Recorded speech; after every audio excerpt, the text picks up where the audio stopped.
Hello friends, स्वागत છે આપનું મારા રસોડાના કાઠિયાવાડી સ્વાદમાં। હું ભાવનાબેન રાઠોડ।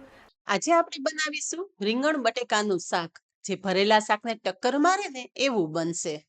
મસાલો બનાવીને સ્ટોર કરવાથી માંડી અને શાક તમારું સ્પેશિયલ બને એ માટેની બધી નાની નાની ટિપ્સ મેં તમારી સાથે શેર કરેલી છે। એક વખત બનાવો, ઘરના બધા માગી માગીને ખાશે, એટલું સરસ આ શાક તૈયાર થશે। તો આ શાક બનાવવા માટે અહીંયા મેં 250 ગ્રામ સફેદ રીંગણ લીધા છે। એની સાથે એક મોટી સાઈઝનું બટેકું લીધું છે। બટેકાનું પ્રમાણ તમે વધારે પણ લઈ શકો છો। ફ્રેન્ડ્સ, તમારે ત્યાં મળતા કોઈ પણ રીંગણનો ઉપયોગ કરી અને તમે આ શાક બનાવી શકો છો। આ નવા મસાલા સાથે બનાવશો ને એટલે તમારું રીંગણનું શાક સ્વાદિષ્ટ જ તૈયાર થશે। તો પહેલા આપણે રીંગણ સમારી લેવાના છે। તો રીંગણ સમારી અને ડાયરેક્ટ આપણે પાણીમાં ઉમેરશું, જેથી બિલકુલ કાળા ના પડે। તો અહીંયા જુઓ કે રીંગણના બે ભાગ કરતા તમે જોઈ શકો છો કે બિલકુલ બિયા વગરના આપણા એકદમ તાજા રીંગણ છે। એક રીંગણના 4 પીસ કરી લેશું।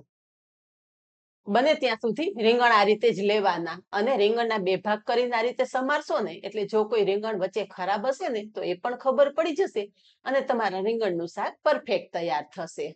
તો અહીંયા જુઓ, રીંગણ સહેજ ખરાબ હતું તો આ રીતે આપણે કાઢી શકીએ છીએ। આપણે રીંગણ અને બટેકા બંને સમારી લીધા છે। સમારેલા રીંગણ બટેકા સાઈડ પર રાખી દઈશું અને શાક માટેનો એક સ્પેશિયલ મસાલો તૈયાર કરી લેશું। તો મસાલો બનાવવા માટે અહીંયા ખાંડણીમાં મેં 6 થી 7 કળી લસણ ઉમેરેલી છે। આ મસાલો તમે મિક્સર જારમાં પણ બનાવી શકો છો। લસણની સાથે જ 15 થી 20 શેંગદાણા ઉમેરશું અને ચપટી જેટલું મીઠું ઉમેરશું અને અધકચરું ખાંડી લેશું। થોડું મીઠું ઉમેરશું ને એટલે લસણ અને શેંગદાણા એકદમ મસ્ત ખંડાઈ જશે। હવે એની સાથે અહીંયા મેં એક નાની વાટકી જેટલા પાપડી ગાંઠિયા લીધા છે। પાપડી ગાંઠિયાની જગ્યાએ ઘરમાં રહેલું કોઈ પણ ફરસાણ તમે ઉપયોગમાં લઈ શકો છો અને જો ફરસાણ હાજર ના હોય તો 2 ચમચી જેટલો ચણાનો લોટ શેકીને ઉપયોગમાં લઈ શકો છો।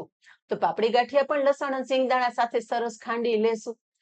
તો અહીંયા આ રીતે આપણે અધકચરો ભૂકો કરી લીધો છે, એક પ્લેટમાં લઈ લેશું। તો ફ્રેન્ડ્સ, અત્યારે આપણે લસણનો ઉપયોગ કરેલો છે, પણ જો તમે લસણ ના ખાતા હોય તો લસણ સ્કીપ કરી શકો છો। તો તૈયાર કરેલો ભૂકો પ્લેટમાં લઈ લીધો છે।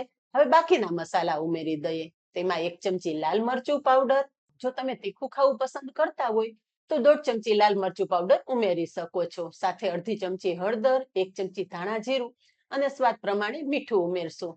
મીઠું આપણે શેંગદાણા ખાંડ્યા ત્યારે પણ ઉમેરેલું છે, એટલે મસાલામાં જાળવીને ઉમેરવાનું। 1 ચમચી ખાંડ ઉમેરશું, ચપટી જેટલો ગરમ મસાલો ઉમેરશું અને બધો જ મસાલો હાથેથી ચોળી અને મિક્સ કરી લેશું। ફ્રેન્ડ્સ, આ મસાલો બનાવી અને તમે 2 મહિના સુધી ફ્રીજમાં સ્ટોર કરી શકો છો। પણ જ્યારે તમે મસાલો ઉપયોગમાં લ્યો ને ત્યારે તમારે લસણ ઉમેરવાનું। બાકીના બધા જ મસાલા આ રીતે ખાંડી અને મિક્સ કરીને તમે એરટાઇટ ડબ્બામાં સ્ટોર પણ કરી શકો છો।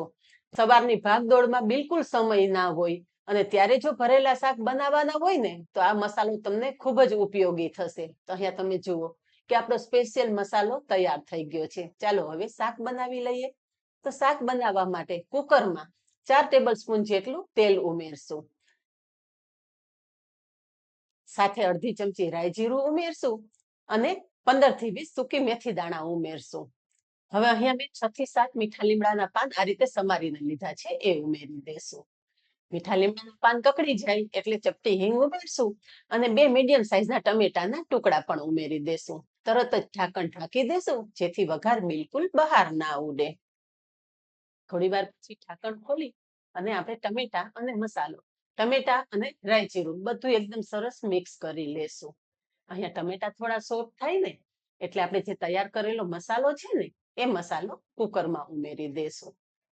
અહીંયા મસાલો આપણે ટમેટા સાથે ઉમેરી દીધો છે। આ ટાઈમે પણ ગેસની ફ્લેમ એકદમ ધીમી જ રાખવાની છે અને મસાલો ટમેટા સાથે એકદમ સરસ સાંતળી લેશું।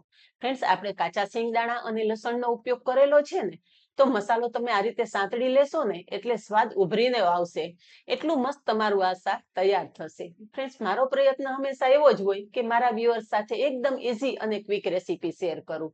હવે આપણો મસાલો સરસ સંતળાઈ જાય ને પછી સમારી રાખેલા રીંગણ બટેકા પણ કુકરમાં ઉમેરી દેવાના છે અને રીંગણ બટેકા પણ મસાલા સાથે એકદમ સરસ સાંતળી લેવાના છે। તેલ છૂટું પડે ને ત્યાં સુધી સાંતળશો ને એટલે તમારું શાક ઝડપથી તૈયાર થઈ જશે। ફ્રેન્ડ્સ, હું હંમેશા તમારી સાથે આવી ઇઝી રેસીપીઓ જ શેર કરતી રહું છું। માત્ર 5 જ મિનિટમાં તમારી રેસીપી તૈયાર થઈ જાય ને એવી અનેક રેસીપી મેં તમારી સાથે શેર કરેલી છે। અને શાકની તો મેં 300+ તમારી સાથે રેસીપી શેર કરેલી છે. એ બધા શાકની રેસીપી તમને ઉપર આઈ બટન પર મળી જશે. તો અહીંયા તમે જુઓ કે મસાલા સાથે રીંગણ બટેકા એકદમ મસ્ત સંતળાઈ ગયા છે અને તેલ પણ છૂટું પડવા માંડ્યું છે.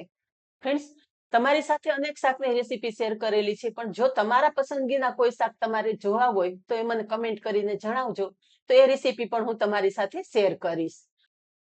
હવે રીંગણ બટેકા તેલ સાથે મસ્ત સંતળાઈ ગયા પછી આપણે અડધો કપ જેટલું પાણી ઉમેરેલું છે અને બધું જ સરસ મિક્સ કરી દીધું. તમે જુઓ ફ્રેન્ડ્સ કે આપણે પાણી ઉમેર્યા પછી તેલ મસાલો આ રીતે ઉપર આવી ગયો છે. હવે ઢાંકણ ઢાંકી દઈશું અને કુકરમાં માત્ર એક જ સીટી કરશું. 30% જેટલા રીંગણ બટેકા તો આપણે મસાલા સાથે સાંતળી લીધા છે. એક જ સીટીમાં તમારું આ શાક તૈયાર થઈ જશે. ગેસની ફ્લેમ એકદમ ધીમી રાખવાની છે અને કુકરમાં એક સીટી કરી લેવાની છે. અહીંયા કુકરમાં એક સીટી પણ થઈ ગઈ છે અને હવા પણ રિલીઝ થઈ ગઈ છે. તો શાક ચેક કરી લઈએ. વાવ, શાક જુઓ તમે ફ્રેન્ડ્સ કે જોઈને જ ખાવાની ઈચ્છા થઈ જાય ને એટલું મસ્ત આ શાક તૈયાર થઈ ગયું છે. હવે આપણું શાક કમ્પ્લીટ તૈયાર થઈ જાય ને પછી 2 ચમચી જેટલા તલ આપણે આ રીતે ઉપરથી છાંટશું. ફ્રેન્ડ્સ, આ શાકમાં તલનો સ્વાદ બહુ મસ્ત આવે છે, એટલે આ શાક તૈયાર થઈ જાય ને પછી આ રીતે ઉપર છાંટવાના. તો અહીંયા તમે જુઓ કે માત્ર એક જ સીટીમાં આપણા બટેકા પણ સરસ બફાઈ ગયા છે અને શાક તૈયાર થઈ ગયું છે. શાક સર્વ કરી દઈએ. તો જોતા જ મોઢામાં પાણી આવી જાય ને એટલું આ મસ્ત આપણું શાક તૈયાર થઈ ગયું છે. ફ્રેન્ડ્સ, લુક તો જુઓ. લગ્ન પ્રસંગમાં શાક હોય ને એને પણ ટક્કર મારે ને એટલું મસ્ત આપણું આ શાક તૈયાર થયું છે. ઉપરથી થોડા તલથી ગાર્નિશ કરશું.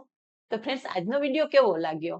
વિડીયો પસંદ આવ્યો હોય તો વિડીયોને એક લાઈક ચોક્કસ આપજો અને આવા જ નવા વિડીયો જોવા માટે ચેનલને સબસ્ક્રાઇબ કરી લેજો અને પાસે રહેલું બેલ પણ પ્રેસ કરી રાખજો, જેથી આવનારા બધા જ નવા વિડીયોની નોટિફિકેશન સૌથી પહેલા આપને મળે. આજે બસ આટલું જ. મળીએ નેક્સ્ટ વિડીયોમાં. ત્યાં સુધી બાય. Thank you.